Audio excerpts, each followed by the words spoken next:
I ended up coming to Fredericksburg, and I ended up getting married. And then my wife passed away, and then I became homeless. That was the first time that I really been homeless. It's definitely being homeless and running away from home, because you could come back. But when you're homeless, you ain't got no home to go home to. Michael is a family when I ain't never had a family. And I take that dearly to my heart.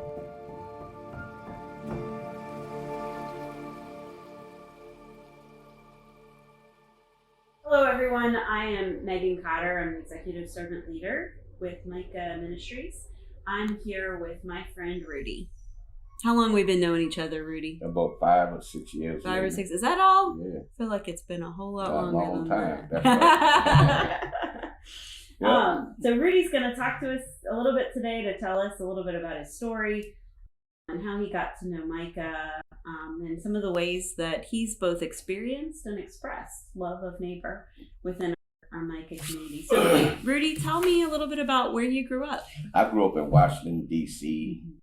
I came out of a split family. My mom was there for me. She was like a mom and a dad. And my dad left my mom with 5 siblings. Tell me a little bit about growing up. What did you like to do as a kid? Oh, I was a boxer. You were a boxer? Yeah, I boxed for 4 or 5 years at the neighborhood gym in D.C. called Ham's Boxing Gym, right? And I got in some trouble, but not a whole lot of trouble like normal kids that don't have a father in their household. And my mom would send me to the boys' home, and I stayed there. I was just back and forth. You know? Yeah. And then when I got myself a little bit together, like I said, I didn't really get in much trouble. I went in the Marine Corps, and I got out of the Marine Corps. And after I got out of the Marine Corps, I became homeless again, because I guess I didn't have my head on right. Yeah. How long were you in the Marine Corps? 12 years. 12 years. Yeah. And then that's when I came to Fredericksburg, and I met this lady named Brenda. We got married, had 3 kids and stuff. And that's when the story came. She died from a gastro bypass 4 days after she had the surgery.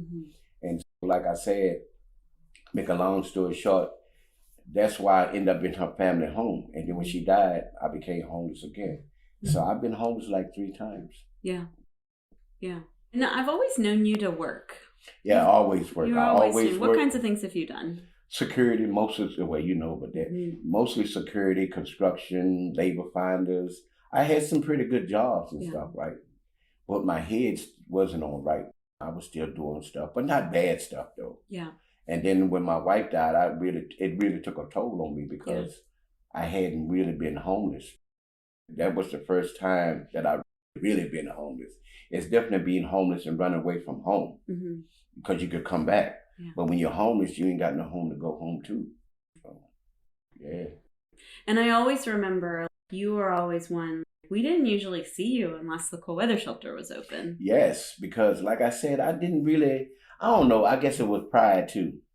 Like I said, I always had a job. So when I used to come down Michael, I didn't even know about the housing part. I would just come down Michael, take a shower, and get what I had to get out of there, and then leave.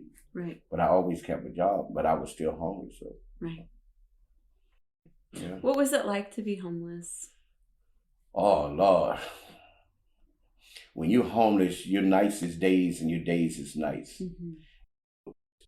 It's no fun being homeless, regardless if it's summer or cold. It's really worse or cold. Summer you can fend for yourself. But just being homeless where you can't take a shower, you got to, when it rains, it's even colder, you got to walk around, and then people look at you different too though. And is it fair to say that you really aren't one that likes to ask for help? That's right.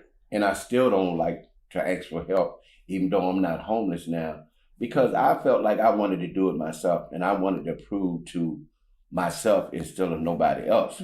And I should have took some help from people too, because I really needed some help, and I still struggle with getting help, but I wanted to do it on my own. Yeah.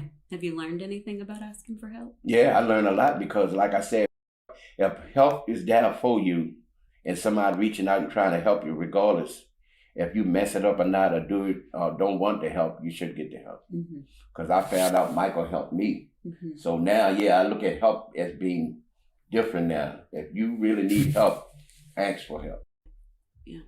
Where would you say God has been present for you on this journey? From my struggles, in being homeless, because like when you're homeless and you struggling from anything, you're gonna call on God, regardless if you believe Him, regardless if you accept God in your heart. And I think I got more closer to God now when I got with Michael too, and started going to the churches and stuff and setting up the tables and meeting people and stuff. Every day I used to go there with somebody there telling me about God.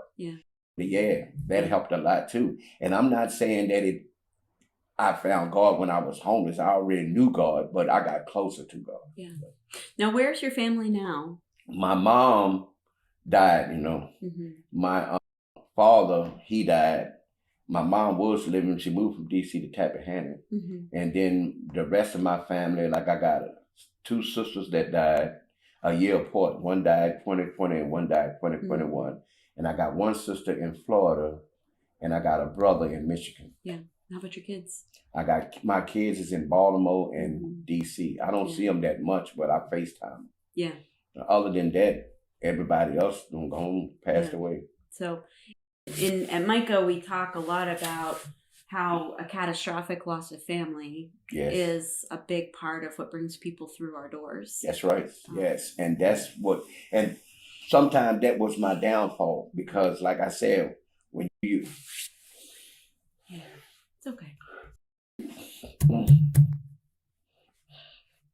When you around death all the time and you lose a family member and you're already homeless, the struggle is harder. And I've been circled around death all my life. But I come to not so much embrace it, but I try to deal with it better now that I'm closer to God. But it hurts. Yeah, it hurts. Yeah. How have you restored relationships in your life? Have you found a way to have family of sorts again? Yes, most definitely. I try to stay in contact with the ones that still living, and I call them on a daily basis and stuff like that. But like I said, most of my immediate family is gone. Yeah. But Michael is a family when I ain't never had a family. And I take that daily to my heart. If it wasn't for Michael, I don't know where I might end up at. So what ways would you say that Micah has become a family of sorts? Michael become a family to me because Michael have always mentored to me. Yeah. If I went and talked to somebody at Michael, they stir me the right way. Even when you get mad at That's us. Right. That's right. And truth recognized truth. Yeah. 6 years. Yeah. And Michael found me a housing, and I've been in that house almost 5 or 6 years now. So Michael is my family. Yeah. And you're working with Micah. Yep, that's right. Do you want to tell us a little bit about what you do? Yeah, I got a job with Michael working on a furniture truck. The furniture truck is for people that need furniture that donated to Habitat and Salvation Army and other places. And what we do, we go in and we take the old furniture out if they got old furniture, and we put new furniture in.